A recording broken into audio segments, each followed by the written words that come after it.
Hi, everybody. Ian Bremmer here, and a piece to share with you that I've just completed with Mustafa Suleyman, my good friend, the co-founder of DeepMind, and now Inflection AI, in the Foreign Affairs. This issue called the AI Power Paradox: Can States Learn to Govern Artificial Intelligence Before It's Too Late? The biggest change in power and governance in a very short period of time that I've experienced in my lifetime. It's how to deal with artificial intelligence. Just a year ago, there wasn't a head of state I would meet with that was asking anything about AI, and now it's in every single meeting. And in part, that's because of how explosive this technology itself has suddenly become. In terms of both its staggering upside. I mean, when you get anyone with a smartphone that has access to some of the global levels of intelligence in an education field, in a healthcare field, in a managerial field. I mean, just not just access to information and communication, but access to intelligence and the ability to take action with it. That is a game changer for globalization and for productivity of the sort that we've never seen before in such a short period of time all across the world. And yet, those same technologies can be used in very disruptive ways by bad actors all over the world, and not just governments, but organizations and individual people. And that's a big piece of why these leaders are concerned. They're concerned about, can we still run an election that's free and fair and people will believe in? Will we be able to limit the proliferation of bad actors to develop and distribute malware or bio-weapons? And will people in intellectual workers still have, white-collar workers still have jobs, have productive things to do? But also because the top issues that policymakers are concerned about are also affected very dramatically by AI, whether it's how you think about the war with Russia and Russia's ability to be a disruptive actor, or its U.S.-China relations, and to what extent that continues to be a reasonably stable and constructive interdependent relationship, and also the United States and other advanced industrial democracies, can they persist as functional democracies given the proliferation of AI? So everyone's worried about it. Everyone has urgency. Very few people know what to do. So a few big takeaways from us in this piece. The big concept that we think should infuse AI governance is techno-prudentialism. That's a big, long word, but it's aligned with macro-prudentialism. It's aligned with the way that global finance has been governed. The idea that you need to identify and limit risks to global stability in AI without choking off innovation and the opportunities that come from it. And that's the way the Financial Stability Board works. The Bank of International Settlements, the IMF. Despite all of the conflict between the United States and China and the Europeans, they all work together in those institutions. They do it because global finance is too important to allow to break. It fundamentally needs to be and is global. It has the potential to cause systemic contagion and collapse, and everyone wants to work against and mitigate that. So techno-prudentialism would be applying that to the AI space.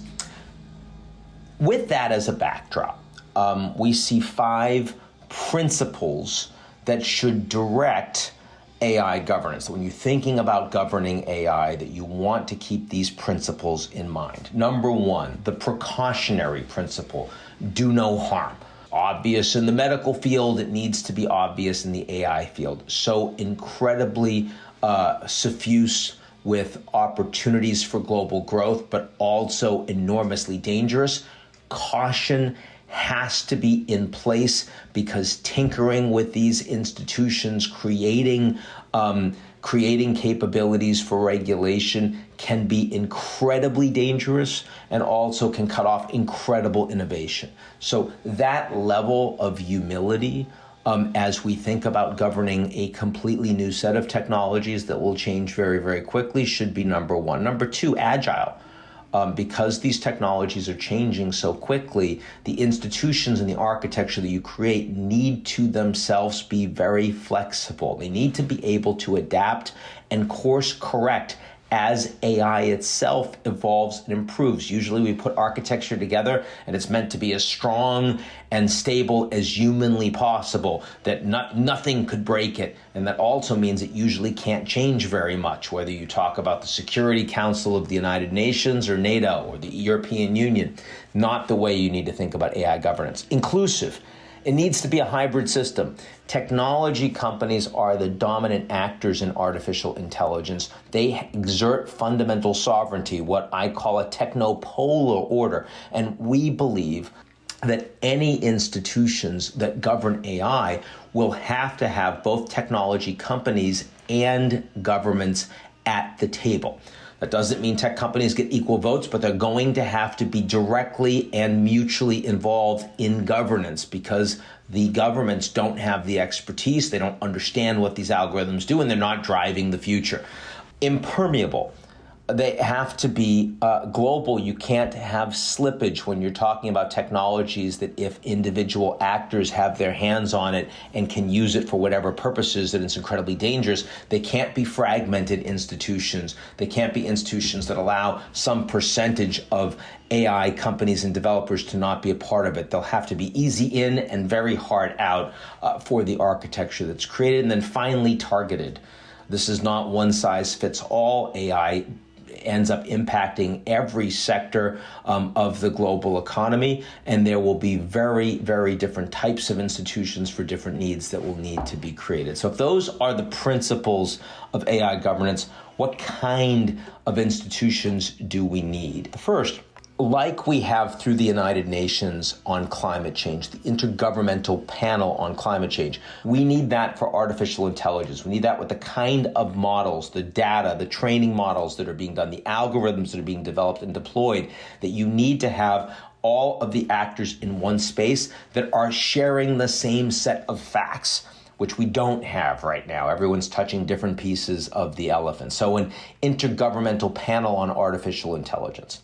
A second would be a geotechnology stability board. And this is the group of both national and technology actors that together can react when dangerous disruptions occur. Weaponization from cyber criminals or state-sponsored actors or lone wolves, as will inevitably occur. Those responses will need to be global, because everyone has a huge stake in not allowing these technologies to suddenly undermine governance on the planet. And finally, we're going to need to have some form of U.S.-China collaboration. That looks like the hardest piece of it to put together right now, because, of course, we don't even talk on defense matters at a high level at all. And the politics are in a very different direction. But with the Americans and the Soviets, we knew that we had access to these weapons of mass destruction. Even though we hated each other, we knew we had to talk about it so we didn't blow each other up, what our capabilities were and what capabilities we thought were too dangerous to be able to develop. That kind of communication needs to happen between the U.S. and China and its top technology actors, especially because not only will some of these technologies be existentially threatening, but also because lots of them will very quickly be in the hands of actors that developed and countries with a lot at stake in maintaining the existing system will not want to see as a threat. Not that we believe that you can set that up today, but rather that you want the principles of governments and corporations to be talking about it now so that when the first crises start emerging, they will already be prepared in this direction. They will have a toolkit that they will then be able to take out and start working on. So that's the view of the piece. I suspect we'll be talking about an awful lot over the course of the coming weeks and months. I hope you find this interesting and worthwhile, and we've got a link to the piece that we'll be sending on. Have a look at it. Talk to you soon. Bye.